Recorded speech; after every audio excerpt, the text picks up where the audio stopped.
friends, welcome back. I'm excited that we are about to continue our read aloud in Tyrabbisaurus Rex. If you remember, we left Tyrabbisaurus Rex back in his classroom, but completely out of the cage, on the loose. Nobody knows where he is. Tyrabbisaurus Rex doesn't know how that's possible. After all, there are way more students, like 1,000, than there are Tyrabbisaurus Rexes. So, what's going on back here? We got a friend visiting. Hi. Tyrabbisaurus Rex is kind of like, don't know how they didn't manage to find me. Do you guys remember where he's hiding? Anybody remember where he ended up?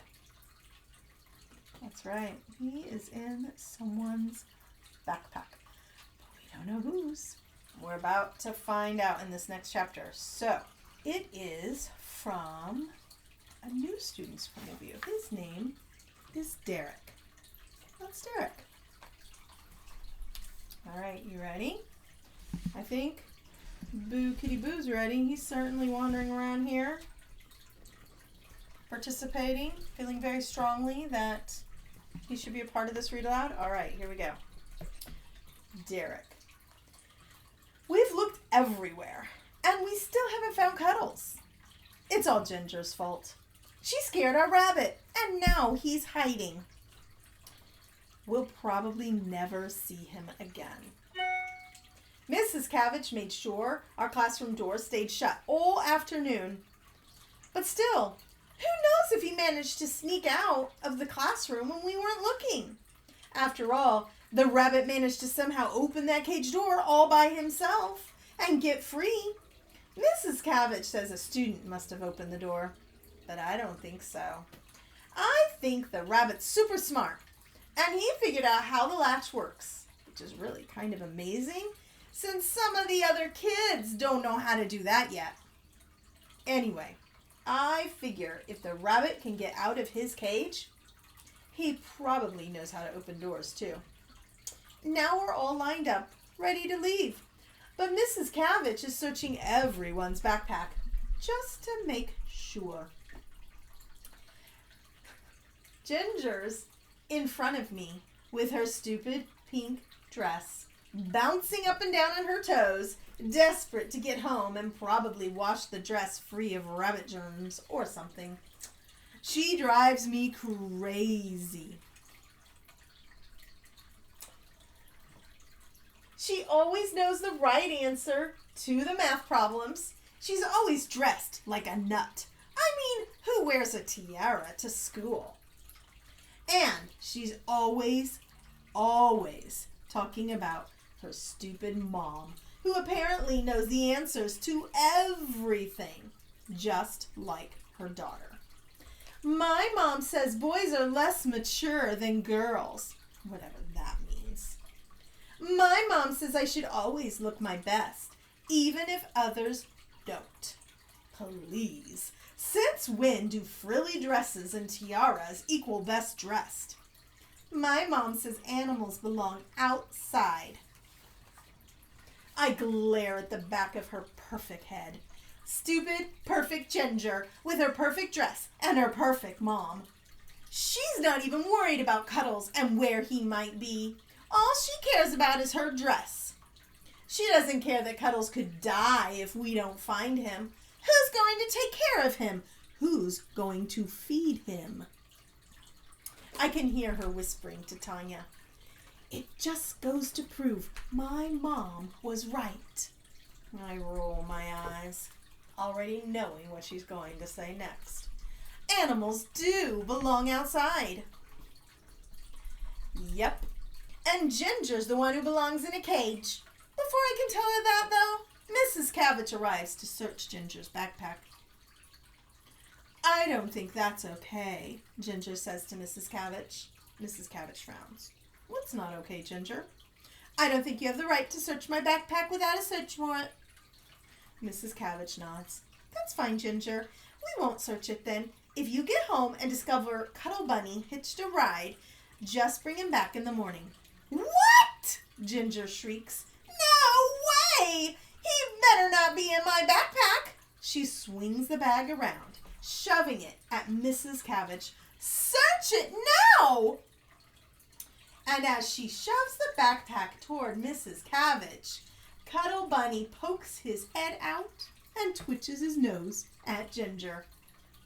We have a little picture here drawn by the extremely talented Janine Henning. She is the illustrator of all of my Tyrabbisaurus Rex books. She also did our awesome cover in the back too. She's quite talented. Janine Henning. She lives in South Africa. How cool is that, right? All right. Ginger shrieks and drops the bag. Luckily, Mrs. Cabbage catches it and manages to scoop Cuddles out into her arms. "Oh no!" Ginger wails. "I bet he pooped in my backpack too. The one my mom bought especially for me." She drops to her knees and, looking inside, begins to wail and holler about the state of her things. She pulls out a long scarf that has several holes in it, the remains of what looks to be several pencils, and a worn-out paperback book. "My mom's Trixie Belden book," she whispers, tears welling in her eyes. "He chewed the corners of my mom's book." I roll my eyes and kneel down beside her. "It's okay, Ginger. Cuddle Bunny didn't chew any of the words. Look, it's just at the corners. And now you can tell people the book is so awesome, even rabbits enjoy it." A tiny watery giggle escapes Ginger's mouth. My eyes widen in surprise. I haven't heard Ginger laugh since first grade. Back then she was a lot of fun. She would play with us at recess and make everyone laugh at her silly jokes. Then, I don't know, something changed. She was real quiet in second grade, and she's been acting weird ever since. No, it's hard to even remember that other Ginger. Sometimes I think I made her up, because the Ginger today, never running, never playing, never smiling, just talking about her mom and criticizing everyone else. That Ginger's no fun at all. She isn't easy to like or be friends with, but I've known her forever, so I guess I can stand to be nice. I help her pack everything away, and when she stands up, I sling an arm around her shoulders. "I think Cuddle Bunny really likes you." Her eyes widen. "Really?" "Sure. Animals have a great sense of smell. He went right for you today when he escaped, and then later he hid in your backpack. He must like you an awful lot." She smiles, a tiny smile, and ducks her head. "Still," she says very quietly, "animals do belong outside." I nod, or at the very least, in their cages. And that is the end of this chapter from Derek's point of view. So they found Cuddle Bunny, and I bet Cuddle Bunny is headed right back to his cage, which I'm sure does not make him happy. There is an activity for you for this chapter that actually kind of gives you a chance to think about all the characters we've met so far and what we know about those characters, and then write a little paragraph describing them. You can find the activity under Fun Stuff on my website. And of course, as always, don't forget to tag me. You can take a photo, tag me, you can email me, whatever you want. I look forward to seeing your artwork and you're reading your paragraphs about our characters. I think that's all for now. Oh no, I do have something. Hold on 1 minute. I'll be right back.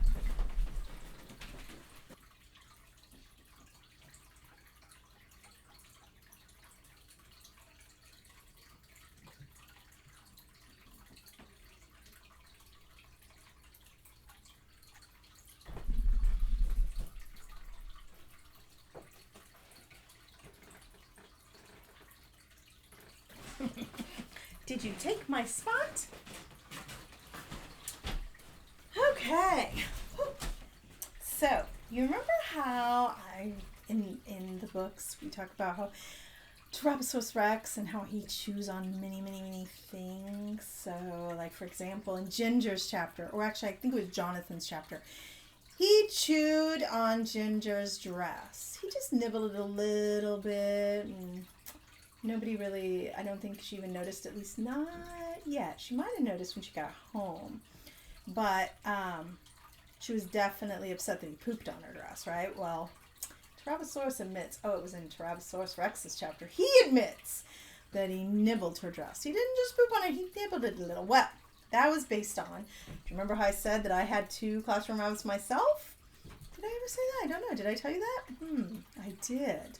I had 2 classroom rabbits, and so, because I was a teacher, and I taught 1st, 2nd, and 3rd grades, and so I had these 2 classroom rabbits in my classroom, and they were a lot of the inspiration for the character Tyrabbisaurus Rex. So here's the thing.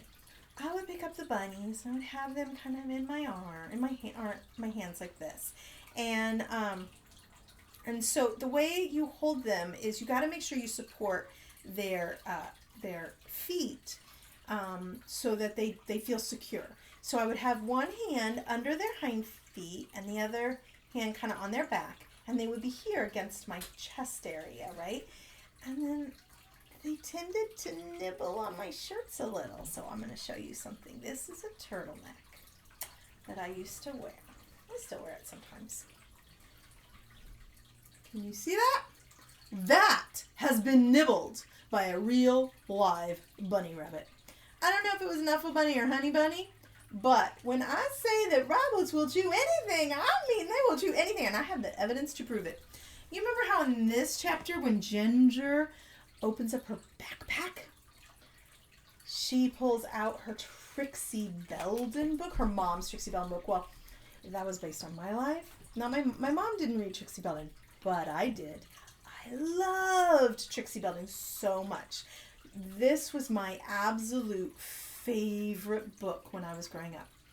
It was a whole series. Think Nancy Drew, only better. Way better.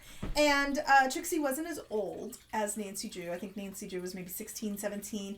And Trixie was only 13 in this series. 13 and 14, I believe. So this is the very first one in the series. But there were like 39 books in this whole series. And I loved them, and I read them all the time. And I started reading them when I was like 8 or 9. And I kept reading them. And in fact, I even have reread them as an adult because I loved them that much. And if you find people who are fans of Trixie Belden, we all kind of congregate. We talk about how much we loved Trixie Belden. All right. So, here's the thing. I had a room in my house when I brought the bunnies home on the weekends. It was the bunny room, and I had bunny-proofed the room, which means that anything that was at bunny level, where if they were hopping, they could see it. If they chewed it, it wouldn't harm them or cause them to get sick. Well, I didn't really think about the fact I love books. I know. You're not surprised about that, are you? I love books. And I still have my old Trixie Belden books. Well, so they were on the bottom bookshelf. These are just the first 4. I have many more. 39, in fact. And I even have different versions. I have some of them in hardcover. And I have multiple versions of the hardcover. I told you, I'm a big fan. Anyway. I don't know if you can see. Let's see if you can tell here on the camera. Can you see? Oh, gosh. Lighting. Can you see what's going on there? Let me get just one out here. Okay. Let's try this again. So here's my book. Let me turn it. Do you see what's going on there? See that edge? How it's been bunny nibbled. No! But it's true. And that's when I realized, oh, dear. No books on the bottom shelves in the bunny room. So I had to move all of my books off the bunny bottom shelf and put them up higher because, yeah. And then I discovered the bunnies would hop onto the second shelf. So I had to move them up higher again. So many of my writings about Tyrabbisaurus Rex are totally based on what was going on with my bunnies, Knuckle Bunny and Honey Bunny. Although I did not have any bunny poop on any child's dress in my classroom. or any of their clothes, in fact. But, you know, it could have happened. It could have happened, honestly. Because, like I say in the book, bunnies will chew anything, and they will pretty much poop anywhere. It's just the way, yeah, it's just a fact of life about bunnies. And yes, in fact, it is true. They do eat and poop all at the same time. What? Crazy! But true. But true. It would be like as if we ate a sandwich while sitting on the toilet. What? That's crazy pants! But that's bunnies for you. Anyway, all right. So that's all for today. It was fabulous hanging out with you guys. It's Friday. Yay! TGIF! Which means I am not going to be reading to you over the weekend. We're all going to take the weekend off and enjoy our time with our families and just enjoy life, okay? But Monday morning, we will be reading the next chapter in Tyrabbisaurus Rex. Can't wait to see you. Feel free to, over the weekend, tag me, email me, send me your artwork, whatever you want. Let me know how you think, what you think of Tyrabbisaurus Rex so far. Are you enjoying the read aloud? I hope you are. So I will see you on Monday for more readings. Have a great weekend. Bye.